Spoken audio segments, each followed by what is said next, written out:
everybody. This is analog electronics lab. In analog electronics lab, there are different workbenches. This is one of the bench which we are showing you on the screen. In each workbench, there are different meters which are placed here. So these are analog meters which generally we see in previous classes in 11th, 12th in our physics lab. So these are voltmeters, ammeters, analog meters of different ranges. Then these are decade boxes. Decade resistance box, decade inductance box, and decade capacitance box. Next, these are multimeters, digital multimeters. Next, this is DC multiple power supply. Then this is function generator, and then last this is the CRO, cathode oscilloscope. So on each bench, all these meters are there. So initially we will study these meters one by one. In the previous class, we had studied the front control panel of the digital multimeter. So now we will see how we will measure different quantities in the digital multimeter. So see here. So this is the digital multimeter. We will on this meter. These are the test probes. So first position is voltage. Suppose we want to measure the voltage, then we have to select it accordingly depending upon our requirement, that whether it is AC or DC. Now this is showing DC. If we want to measure AC, then change this, then it is AC. For measuring AC, these are the sockets.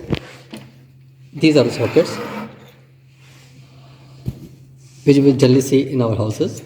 So here the voltage will be around 220 volt AC.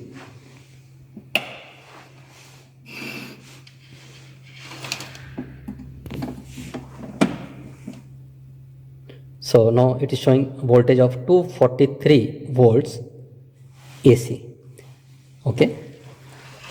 Similarly, we can also measure here DC voltages by selecting DC on the screen. Next, if we want to measure the temperature in degrees Celsius, we will put the knob here, and this is a socket for measuring temperature. So this is a socket. We will put the socket here, and this is a sensor. It will show the temperature around whichever is the ambient temperature. Now it is showing a temperature of around 12 degrees Celsius. If I hold this knob, the temperature will vary. Okay. So how we can measure the temperature by using this. Next, suppose we want to measure the capacitance, we will put the switch here.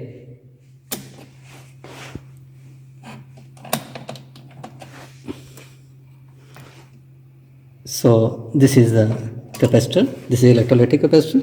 It has the polarity positive as well negative. So here this is positive lead, this is for negative lead. We will put the two leads here, and it will show the value of the capacitance. Next, we want to measure the resistance. So this is the point where we can measure the resistance. Now we will use black lead will be here, and red lead will be here. So these are the two test probes for measuring the resistance. These are the resistances which we generally see. First we can measure the resistance of this resistance by color coding, and then we can reconfirm it in the lab by using multimeter like this.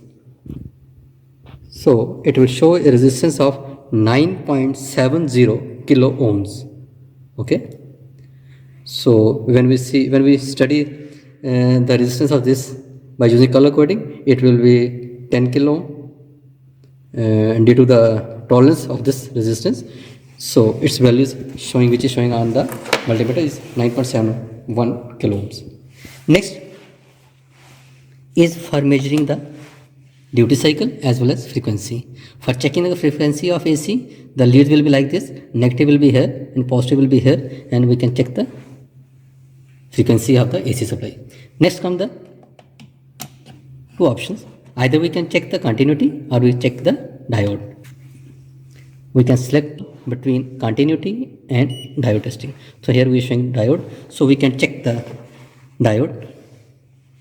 The positive lead will be at the P point. So this is a P point, and negative terminal connected to the N of the PN junction diode. So it is showing 0.53 volt approximately. So this is a forward voltage drop. So we can check the diode. If we want to check the continuity of the circuit, we can press here. Here symbol comes the symbol of loudspeaker. So if the circuit is complete, it will beep and give a sound like this. Suppose I am having this lead, okay, and I want to check the lead for its continuity. I can check this lead like this. If there is a continuity, then it will beep like this. Similarly, suppose we are having a fuse. This is glass fuse. We can also check this. So the sound is there. It means the fuse is okay.